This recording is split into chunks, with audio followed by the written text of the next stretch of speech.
এই মুহূর্তে সবথেকে বড় যে বিষয়টা নিয়ে আমাদের চিন্তার কারণ হয়ে দাঁড়িয়েছে তা হলো ঘূর্ণিঝড় রেমাল।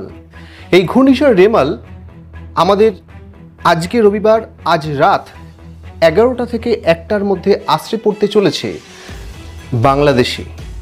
তবে এর প্রভাব শুধু যে বাংলাদেশে পড়বে তা নয়, ভারতবর্ষেও কিন্তু তার প্রভাব আমরা লক্ষ্য করতে পারি। এই ঘূর্ণিঝড় সর্বোচ্চ গতিবেগ থাকবে 135 কিলোমিটার।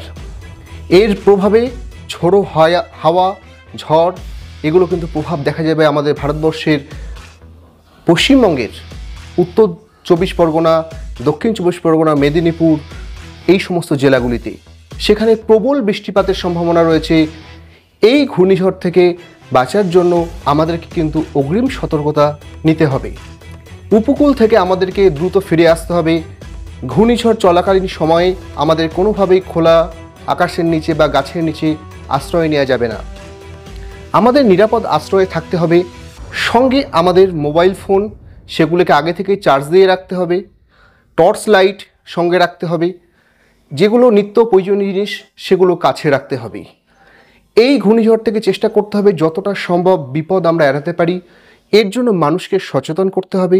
কোনো রকম সচেতনতামূলক বার্তা পেলে তা দ্রুত অন্যদেরকে পৌঁছে দিতে হবে। যদি এই রকম আপডেটগুলো আপনাদের ভালো লাগে, আমাদের পেজের সঙ্গেই আপনারা থাকুন। ধন্যবাদ বন্ধুরা।